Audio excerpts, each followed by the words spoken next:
Hola chicos, buenos días. Bueno, pues nos encontramos aquí hoy de nueva cuenta en nuestra actividad correspondiente al 22 de abril, miércoles. Les agradezco mucho que varios de ustedes han mostrado bastante entusiasmo para el regreso de de estas jornadas de actividades de, de educación a distancia. Agradezco mucho a papás que se han puesto en comunicación conmigo y a los niños que han mostrado también evidencias de sus trabajos. Me da mucho gusto recibir ya sea las notitas que pedí en la mañana o bien la retroalimentación de estas actividades por medio de sus evidencias. Se los agradezco mucho. Les agradezco mucho también que han sido muy abiertos en este sentido de cómo es que estamos manejando los materiales. Por ejemplo, este tipo de videos es otro tipo para que ustedes puedan sentirse más acompañados, pueda ser un poquito yo más clara en los temas o en las actividades que pretendo para que nosotros podamos seguir avanzando en los temas que nos sugiere la guía y en los contenidos que nos sugiere el ciclo escolar para que al regreso de todo esto, espero que sea muy pronto, eh, no nos veamos rezagados. Les agradezco mucho su apoyo, su entusiasmo y bueno, sigamos en comunicación. Bueno, pues el día de hoy voy a trabajar con tres asignaturas. La primera es español, que es ya las actividades de estudio. Voy a trabajar solamente con la página 144 para que lo hagas a conciencia y lo hagas tranquilo y le dediques tiempo porque acuérdate que ya las actividades de estudio y el ponte a prueba es una manera en cómo tú mismo evalúas tus contenidos y lo que has trabajado en esta unidad. Entonces, el día de hoy solamente voy a trabajar con la página 144 que tiene que ver con referencias del relato histórico y de la exposición. Como segundo punto, voy a trabajar matemáticas, que también ya entraría en las actividades de estudio o evaluativas de la unidad. Y voy a trabajar la página 148 que tiene que ver con los temas del croquis y de los mapas, ¿sí? Y en la parte de transversalidad voy a seguir con el tema que he estado trabajando ahorita en estos días, que tiene que ver con el calor. El día lunes pedí que investigaras qué de la definición del calor y de la definición de energía. En base a eso seguimos avanzando y el día de ayer platicamos o trabajamos acerca de cómo se transfiere el calor. Y el día de hoy voy a trabajar con una definición que es importante, que es digamos, una palabra clave para este trabajo que hemos estado elaborando, que es la temperatura, la definición de temperatura. Tú la vas a buscar en el diccionario o en alguna fuente de información confiable. Eh, esta definición de temperatura, ¿por qué? Porque esta es la que determina, digamos, el incremento o si está muy alta la temperatura o si ha descendido o está muy baja, es decir, ha pasado de frío a calor.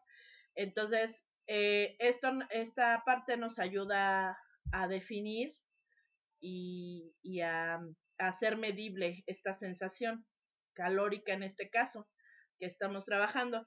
Y, y también en base a esto que hemos estado trabajando en estos 3 días, tú vas a escribir en tu cuaderno, al igual que la definición de temperatura, vas a escribir en tu cuaderno la pregunta: ¿para qué crees que necesitamos aprender a medir la temperatura en nuestra vida cotidiana?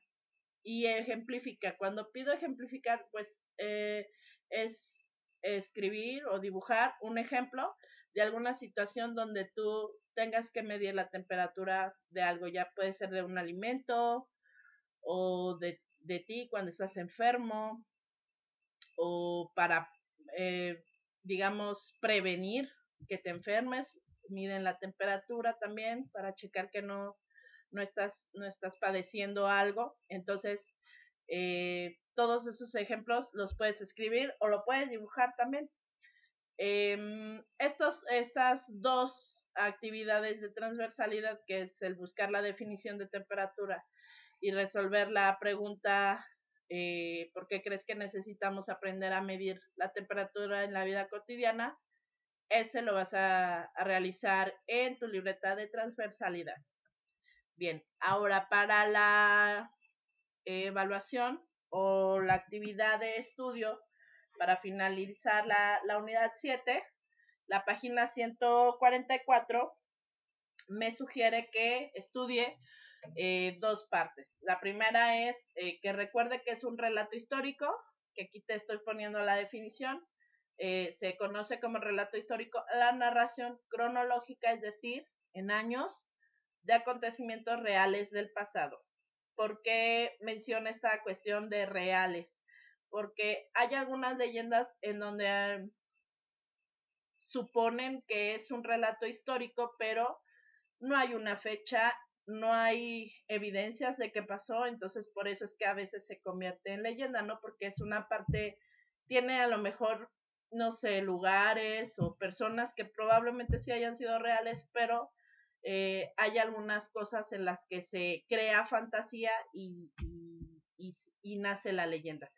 En este caso, en el relato histórico, no, en el relato histórico es un hecho que sí pasó, que está documentado y que está documentado en fechas, ¿no?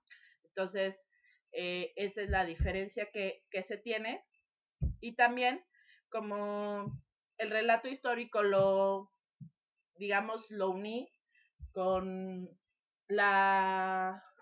el tema de exposición, cuando, por ejemplo, puse lo de Benito Juárez y que se expusiera el tema, uní esos dos temas. Y para que recuerdes un poco de la exposición, dice que la exposición es la explicación del desarrollo de un tema con el propósito de informar de manera muy rigurosa, es decir, que lo que tú vayas a informar sea verídico, esté documentado, no sea producto de la improvisación, por ejemplo, y que sea de manera objetiva, en el sentido de que pues hay muchas personas que te van a escuchar y que y, y que no están esperando una información que sea verídica y que les sea útil. Dice que esta tiene que ser clara, tiene que tener un lenguaje sencillo, es decir, que todos lo entendamos, ordenada, la exposición lógica, que esto viene más adelante en cómo se divide una exposición, y de manera objetiva, es decir, la persona que presenta, el expositor, en este caso mencionado como el emisor, no da su opinión, él solamente da la información. Si hay personas que quieren dentro de tu exposición aportar, eso es una forma en cómo puedes enriquecer tu exposición, pero el ponente, el expositor, el emisor, él no puede dar opiniones personales, ¿sí? Porque ahí pues sí limitaría esta parte objetiva, ¿sí? Que no estar ni en favor ni en contra, sino dar solamente la información.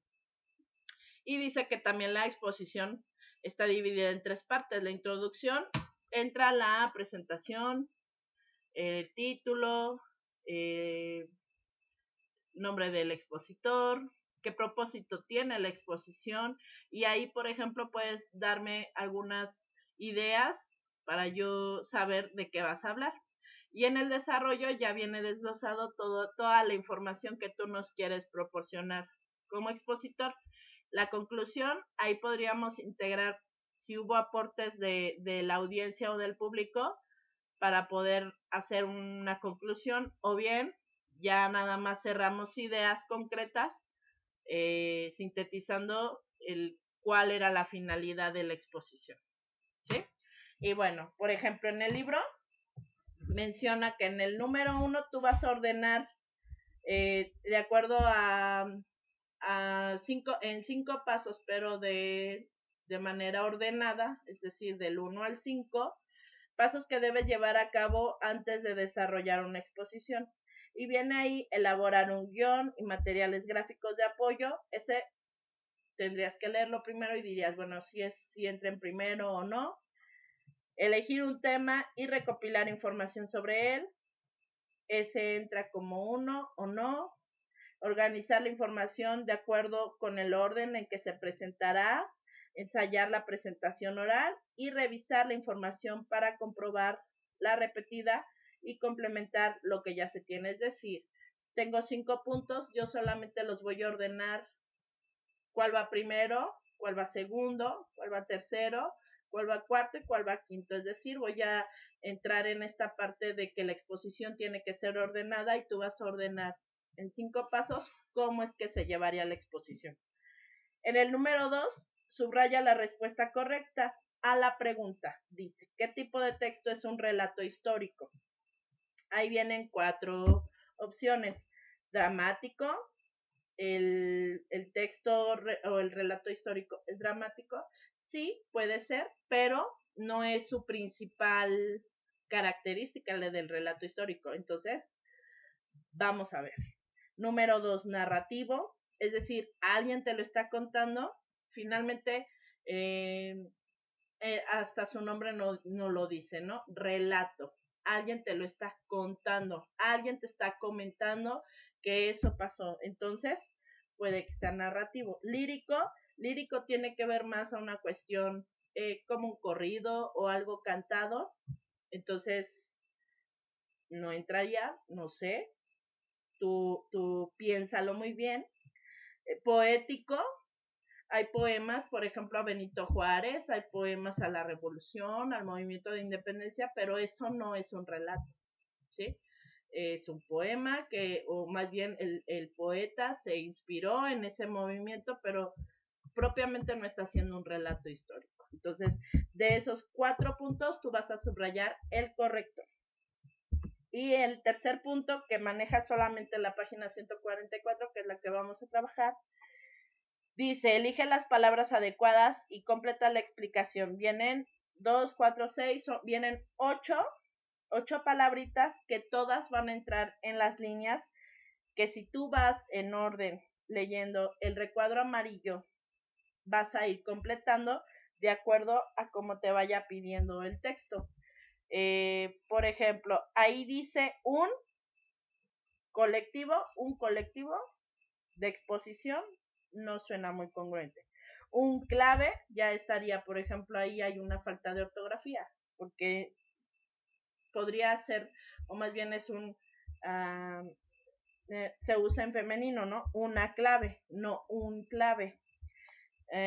Puede ser un guión, un extenso, un relato, un guía, tampoco no suena correcto, un personal, tampoco, y un breve, tampoco. Entonces, tendrías que checar, de acuerdo a lo que viene ahí en el texto, cuáles de estas palabras, todas tienen que entrar, ¿eh? Están 1, 2, 3, 4, 5, 1, 2, 3, 4, 5, 6, no, perdón, solamente entrarían 6 de las 8 que te presentan. Entonces, tú solamente escribirías las que tú consideras de estas que te presenta de las 8, solamente eliges 6 que tú crees o consideres también de regla ortográfica, como ahorita te lo acabo de decir, que entre congruente en el texto que te está suponiendo,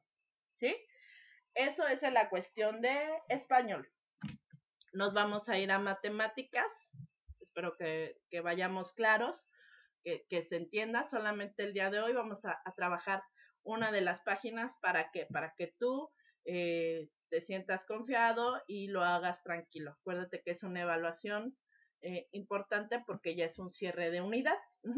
Bueno, el siguiente es matemáticas y habla en la página 148